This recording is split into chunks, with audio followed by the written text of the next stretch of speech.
So today I want to talk a little bit about one of my new favorite words, intention. And I think it is an incredible word because it gets you thinking about the reasons why. And once you have a why, the how, what, where, and everything else will kind of fall in line. And a lot of problems can be solved just by asking, why am I doing this? What is my intention here? In Stephen Covey's book, 7 Habits of Highly Successful People, one of the first habits is begin with the end in mind. And the reason why it's in there, that's a fantastic book, by the way. I highly recommend it. So one of the reasons why that's so vital is because until you know your destination, you're just going to be flailing around in the dark. And it's easy to get wrapped up in the everyday life, like doing things for the sake of doing them. But sometimes take a step back and going, okay, why? Why am I doing this? So, for example, today I will be doing firelighting with my group.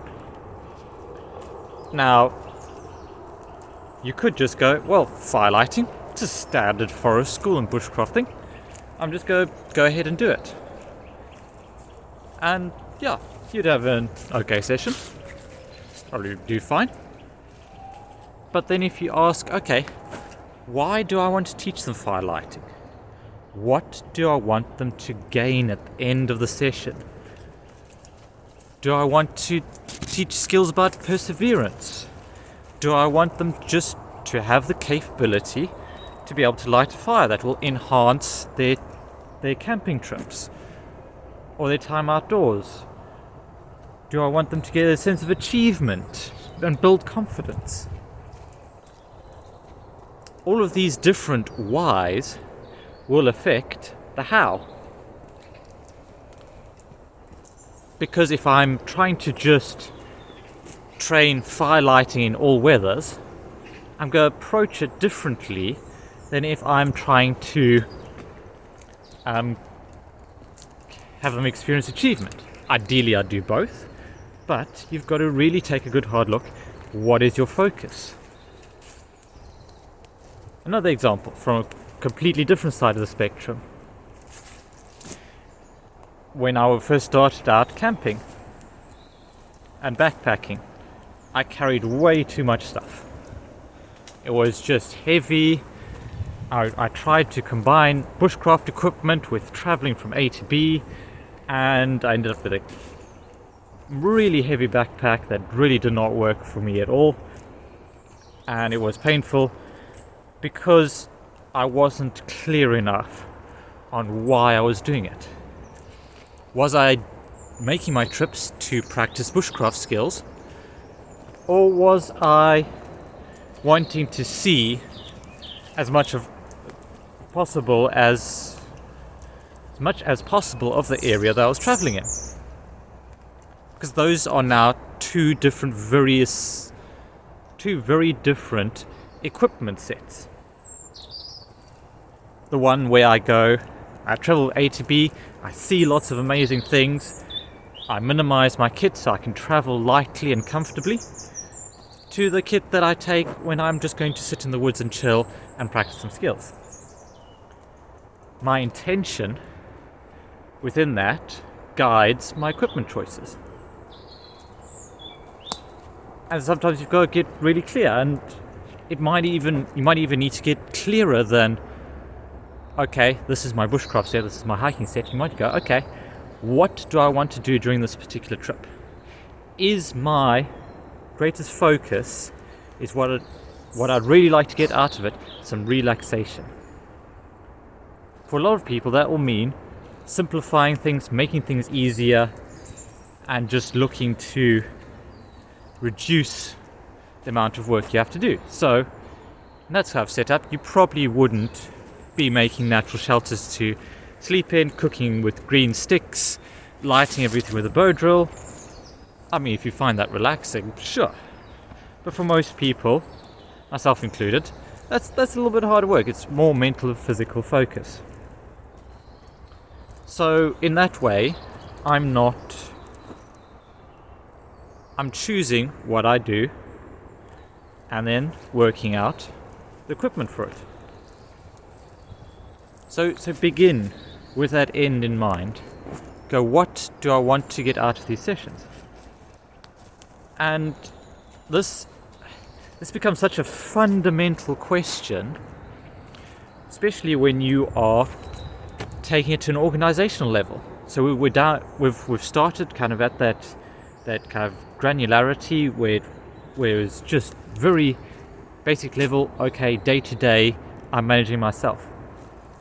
What is the intention of your organization?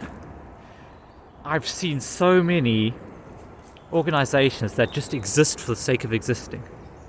They've lost their why, or they never really had it clearly emphasized.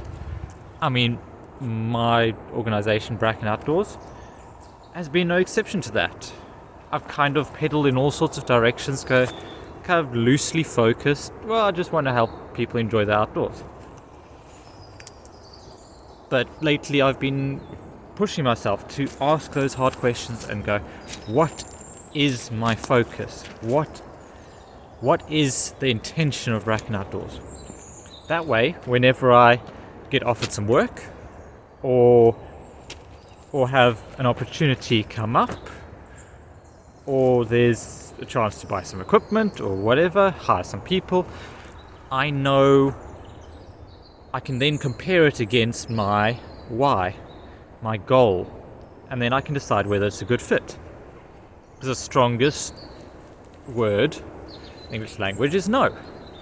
Because when you say no to a lot of things, you can then say absolutely yes to a few of them, and you can do them well.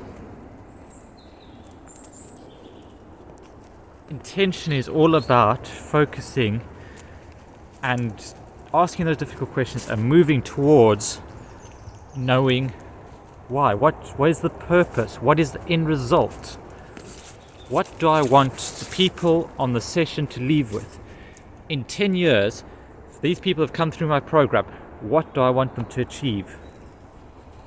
If you keep a focus on that, then you can really change lives, because you are moving people towards it. You're understanding where they are, and you are setting out in concrete steps how to get to where they want to be or where you want them to be.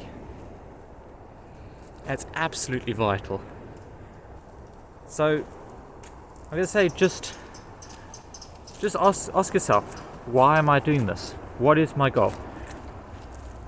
And sometimes, okay, what is my intention here? Well, my intention is to make money, and then of course you're going to make decisions based on that. If your intention is to change lives, get really specific. How? Why? And think about it. There we go.